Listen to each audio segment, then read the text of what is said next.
మనుషుల పైన ఆధారపడకండి. చాలామందికి ఇది ఒక దురలవాటు ఉంటుందండి. పరిస్థితి బాగోలేకపోతే, దరిద్రతలో ఉంటే, ఏమి చక్కగా వెళ్ళకపోతే, వాళ్ళు అనుకున్నట్టు జరగకపోతే ఏం మనుష్యుడి దగ్గరికి వెళ్ళి సహాయం అడుగుదామా, ఎవరు రికమెండేషన్ తీసుకుందామా అని వెతుకుతూ ఉంటారు.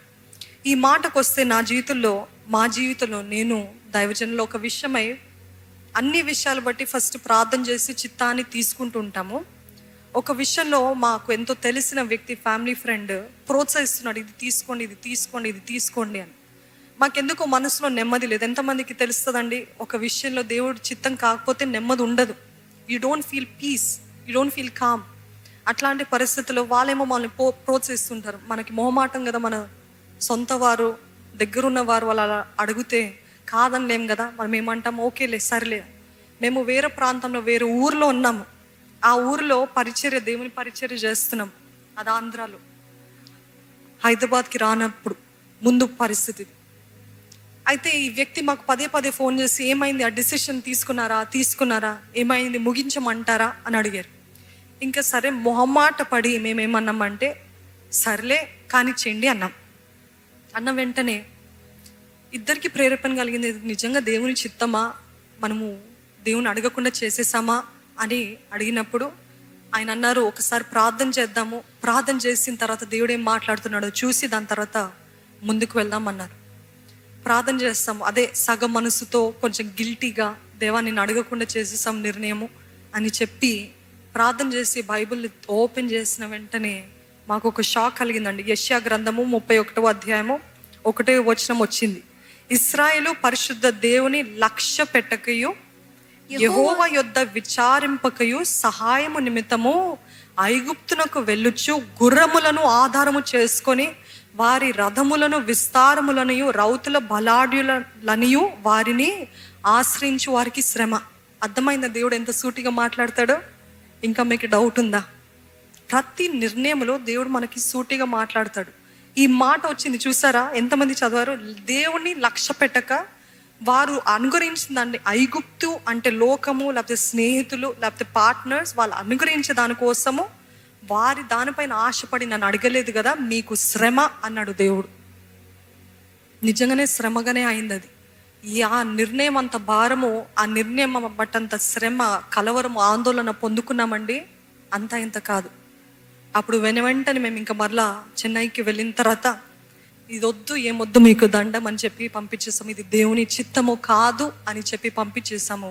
మాకు ఏమీ లేకపోయినా పర్వాలేదు, మేము దేవుని చిత్తము చేయాలని ఆశపడుతున్నాం. నిజంగా అన్ని విషయాలు దేవుని చిత్తము తీసుకుంటే దేవుని చిత్తము ఉత్తమము. నమ్మిన వారు హల్లెలూయా అని చెప్తారండి.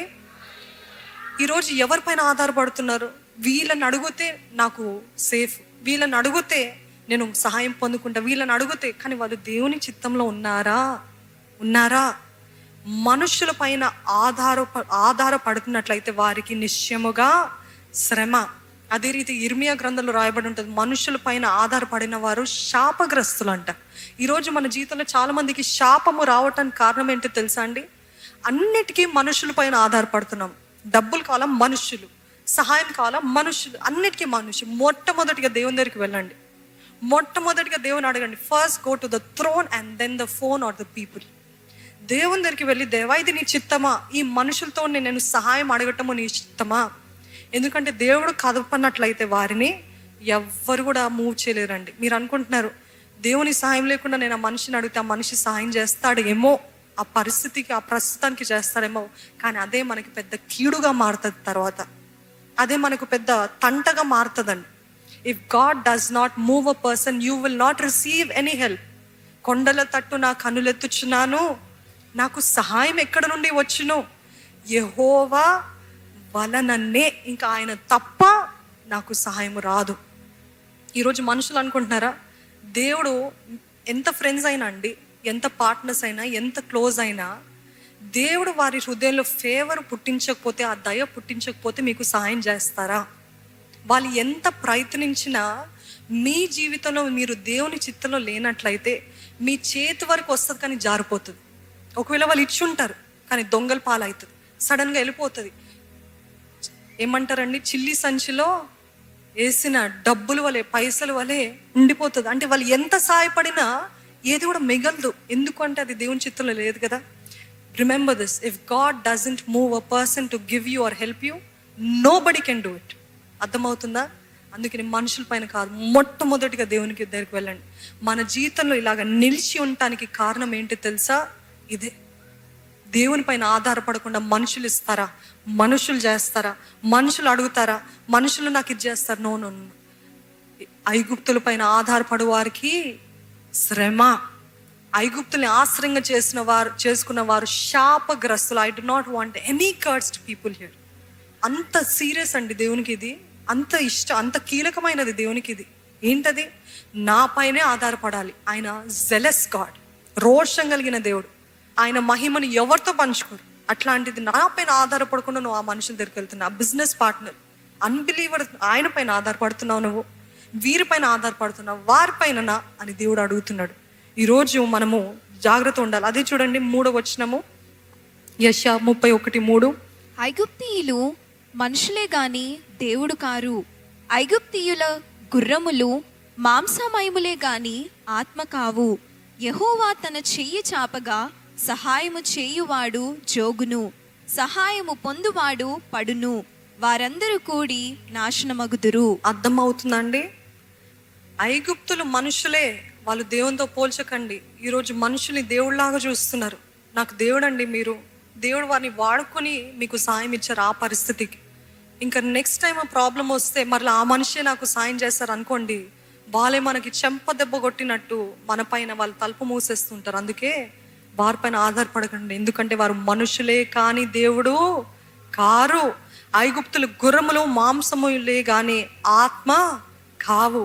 అయితే యెహోవా తన చెయ్యి చాపగా సహాయము చేయువాడు జోగును, సహాయము పొందువాడు పడును. అంటే దేవుని హస్తము అక్కడ లేకపోతే ఎంతమంది మీకు హెల్ప్ చేసినా అది వృధా అవుతుంది.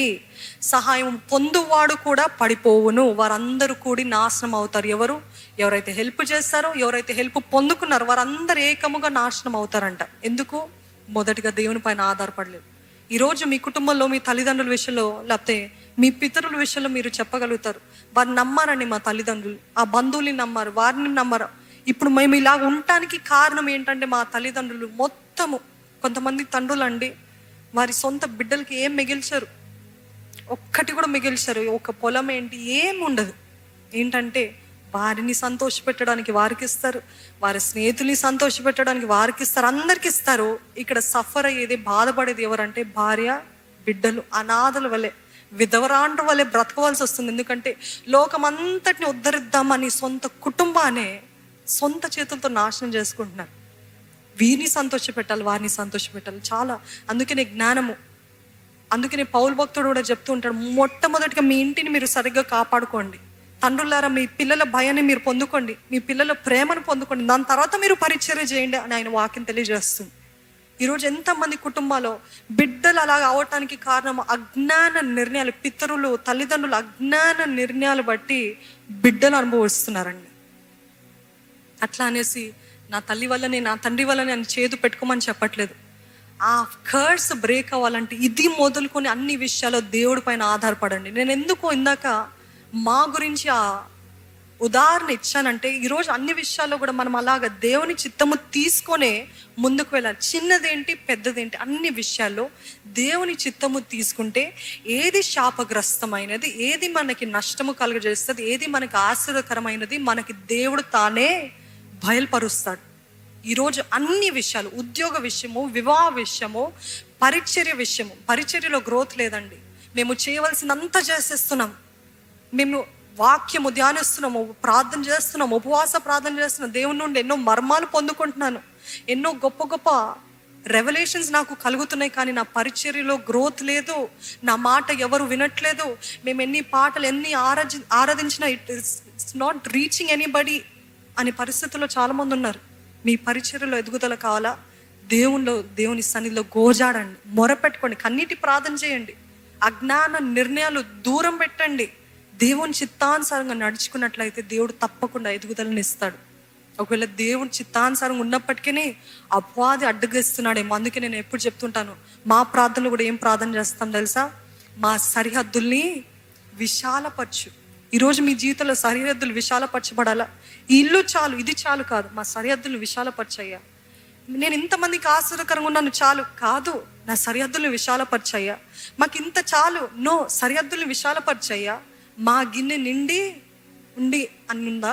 లేదు, మా గిన్నె నిండి పొర్లుతుంది అన్నదానికి ఏంటంటే, మాకు నిండగా పొర్లుతున్నప్పుడు అనేక మందికి దీవెనకరంగా ఉంటుందంట. హల్లెలూయా.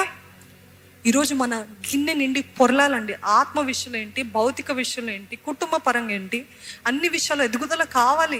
సరిహద్దులు విశాలపరచబడాలి. ఇంత మటుకి చాలు అని కాదు. యబ్బేసు ప్రార్థన, నన్ను ఆశీర్వదించు, నా సరిహద్దులు విశాలపరచు, నాకు నీ హస్తము నాకు తోడు ఉంచయ్యా, నన్ను దీవించయ్యా అని ధైర్యంగా అడిగాడు. ఈరోజు అది వాక్య విరుద్ధమైన ప్రార్థన అని అపవాది సంబంధాలు మాట్లాడుతున్నారు. అవన్నీ క్యాన్సిల్ చేయండి యేసునామములో. ఎందుకంటే అది దేవుడు తానే తన వాక్యం రాశాడు. సరిహద్దుని విశాలపరచగలిగిన దేవుడు అండి. పడిపోయిన నిరుత్సాహంతో, కృంగుదలతో ఉన్న మనల్ని చూసి శత్రువు నవ్వుతున్నాడండి. కానీ మలాకి గ్రంథంలో రాయబడినట్టు, మీకా గ్రంథంలో రాయబడినట్టు, ఓ శత్రువా నన్ను చూచి నవ్వకు, నేను పడినను తిరిగి లేస్తాను. హల్లెలూయా. ఈరోజు పడినట్టు కనబడచ్చేమో, కానీ చెప్పండి, నేను పడినను తిరిగి లేస్తున్నాను. హల్లెలూయా. ఎందుకంటే నా రక్షణకర్త యొక్క దేవుడు నన్ను లేపుతున్నాడు. ఈరోజు నా జీవితం ఆగిపోయినట్లుందేమో, ఈరోజు నిలిచిపోయినట్లుందేమో, కానీ ఇది కొంతకాలమే. ఈ దేవుడు నా జీవితంలో ఈరోజు ఈ క్షణము ప్రారంభింపజేశాడు. There is movement in my life yet again. There is movement in my life yet again. God is doing wonders in my life. So don't laugh at me, my enemy. Don't laugh at me, my enemy. Even if I fall, I will rise up again. I will rise up through the help of my Savior, my Jesus Christ.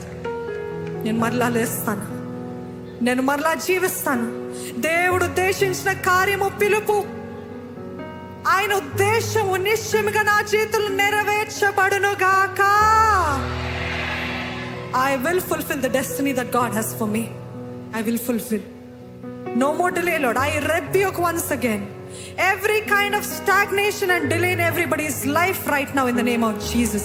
ఇప్పుడే యేసు నామములో ఎదురస్తున్నామయ్యా. రేపు పొందుకోవాలయ్యా సాక్ష్యం, రేపు చెప్పాలయ్యా, రేపటి నుండి ప్రారంభింపజేయమని వేడుకుంటున్నానయ్యా. ఈ రోజు నుండి, రేపటి నుండి ప్రతి ఒక్కరి జీవితంలో ప్రారంభింపజేసి, ప్రతి ఒక్కరి జీవితంలో సాక్ష్యాలు వెంబడి, సాక్ష్యాలు ఇప్పటివరకు ఆగిపోయినవని వారు ఊహించక ముందు ఒకటి తర్వాత ఒకటి జీర్ణించుకునే లోపడే you do wonders after wonders lord.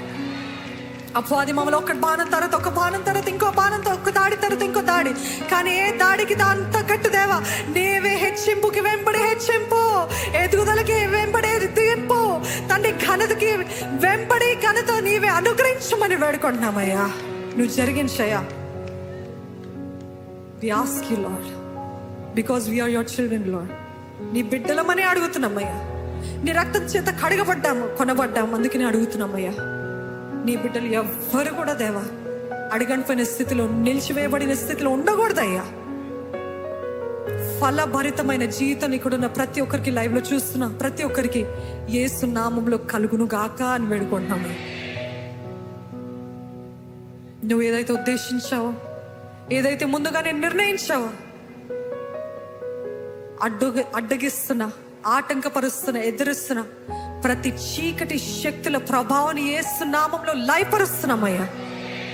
ఆకాశ వాకిలో విప్పి పట్టరానంత దేవులు నీవే కుమ్మరించమని వేడుకుంటానయ్యా. Nobody, nothing can stop you Lord. నీవే అట్టి కార్యము ప్రతి ఒక్క జీవితంలో జరిగించి, ఏ నోటితోటైతే ప్రార్థన చేస్తారో, ఏ నోటితో అయితే ఎదిరించారో, ఆ నోటితోటి ఇది నా దేవుడు జరిగించాడు, నేను ఆయన సన్నిధిలో మొరపెట్టుకున్నప్పుడు ఆయన నా ప్రార్థన విన్నాడు, చెవి ఒక్కడు, ఇదిగో నా సాక్ష్యం, ఇదిగో నా జీవితము అని ప్రతి ఒక్కరు సాక్ష్యం ఇచ్చేలా ఆయన నీవే సహాయం చేయమని వేడుకుంటూ, విత్తబడిన వాక్యాన్ని ముద్రించి ఫలింపజేసి ప్రతి ఒక్కరి జీవితాన్ని నీవే తిరిగి కట్టి, మిడతలు తినివేసిన సంవత్సరాలని తిరిగి దైత్యమని వేడుకున్నాం. You're a God of restoration. Restore, Lord, whatever years that have been wasted, Lord Father. I pray double be added in their lives, Lord. రెండంతలుగా నీవే అనుగ్రహించమని వేడుకుంటూ, ఆత్మీయ రంగంలో నీవే కార్యము జరిగిస్తున్నావని నమ్ముతూ, స్తుతిస్తూ, సంతోషిస్తూ, ఉత్సాహంగా మరలా వెళ్తుండగా నీ కార్యము నెరవేర్చి మంద చుట్టూ నీ అగ్ని కంచుంచి మనం వేడుకుంటున్నామయ్యా. ఏ చీకటి, ఏ తెగులు మరలా ఎవరిని దాడి చేయకుండానట్లు, మనసులు కానీ, శరీరాన్ని కానీ, దేహాన్ని కానీ, వాహనాలు కానీ, ఇంటిని కానీ, మాకు కలిగిన సమస్తం దేని దాడి చేయకున్నట్లు ఇప్పుడే నీ అగ్ని కంచె వేడుకుంటున్నామయ్యా. నీ అగ్ని మాకు దయచి మందరి చుట్టూ ఉంచయ్యా, ప్రాకారం ఉంచయ్యా. నీ సన్నిధితో మేము జీవించాలని మాకు సహాయం చేయమని నీ రక్తపు ముద్ర వేడుకుంటున్నామయ్యా. క్రీస్తు యేసు ప్రభువా, నీ రక్తం చేత ఇక్కడ ఉన్న మమ్మల్ని అందరినీ ముద్రించి, ఎక్కడైతే ఆయన రక్తపు ముద్ర ఉంటుందో, ఎక్కడైతే ఆయన రక్తం రాయబడి ఉంటుందో అక్కడ సంహారకుడు దాటిపోయిన రీతిగా ఇంకా ఏ కుటుంబంలో సంహారకుడు, చీకటి శక్తులు ప్రభావం లేకుండా ఉన్నట్లు ప్రతిదీ యేసు నామంలో లయపరుస్తున్నాం, గద్దిస్తున్నామయ్యా. నీ రక్తంలో జయము, విడుదల ప్రకటిస్తుండగా అట్టి కృప మాకు అందరికి అనుగ్రహించమని ప్రభు యేసు నామంలో అడిగి వేడుకొంచున్నాను తండ్రి.